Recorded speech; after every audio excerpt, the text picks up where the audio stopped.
This segment is brought to you by the Kansas Soybean Commission. The Soybean Checkoff, progress powered by Kansas farmers. We're back. Let's join Duane and Randy and learn about the recent resurgence of using working dogs in cattle operations. Duane Toews joining you with AGam in Kansas. And while at the Great Bend Farm and Ranch Expo, a chance to catch up with Randy Bradford with Bradford Cattle Dogs. And Randy, certainly we think about using cattle dogs and working cattle. A lot of folks may be coming back to doing that after getting away from it from a number of years. Some demonstrations that you put on. Tell us a little bit about working dogs and how they can help a guy in an operation. Of course, the working dogs can help, so they're tremendous. They can do a lot.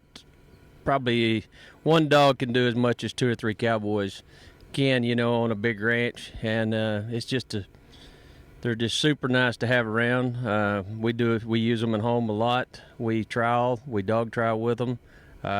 Just phenomenal dogs. And we only have border collies. As far as working on a ranch, a little different maybe than the competitions that you go to, but how is it that you're able to teach these dogs how to work? Well, I have to give most of that credit to my wife. She does probably more of the training than I do myself. We do both train some, but she's probably the success story behind the dogs as far as me getting started in it and so forth. But we start generally with a young dog. We try not to start them till they're about a year old. We put it down. We put a recall and that sort of thing on them to begin with throughout the first year. And we put them on sheep and goats and let them play and bite and so forth. And then we don't start cranking down on them to train until they're about a year old. So as far as that training process, you kind of reference some of those basic commands. Obedience, I'm assuming, that you start with and then move on from there? Yes, we'll start with, like I said, the basic recall, getting it to come back to us by name, and then putting the a down on it. And usually we have it that far before we start putting it on stock. And we try to put them on goats or sheep to start with to get a little control on them before we put them on cattle. That's less chance of getting a leg broke or getting a dog hurt.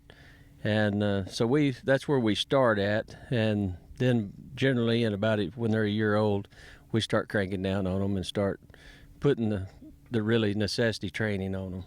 As far as commands, I know there's voice commands, some use whistle commands. Tell me a little bit about why and what you would use each of those for. Well, we start them off with voice commands, and generally everybody can use a voice command and learn the voice commands. A whistle's a little more advanced, but with a whistle you can hear, that dog can hear you so much further, and especially this wind out here in Kansas, they can hear you twice as far as you can by mouth or even further than that. But through this wind, you just about have to work them by whistle. A voice command works, but the whistle's the best thing. And as far as we think about in the livestock industry, genetics playing a part, is it the same with dogs as well? You bet. We've worked 10 years probably trying to get this bloodline that we have here. We've always had some dogs that goes back to what we call the king bloodline. That's really aggressive, strong-headed dogs, and are nice working dogs, but they were really strong-headed to train and really tough, hard dogs to train. And we've crossed them with a bloodline out of Wyoming, Juan Reyes's dog we call Red. And we've got the smarts, we've got the obedience, we've got everything going for us with these dogs, and they're a lot easier to train. And we really like this bloodline. Our thanks to Randy Bradford, Bradford Cattle Dogs, joining us here on AGam in Kansas during the Great Bend Farm and Ranch Expo. Jamie, we'll send it back to you. Thanks, Duane. Next up is this week's Kansas soybean update. Don't go away.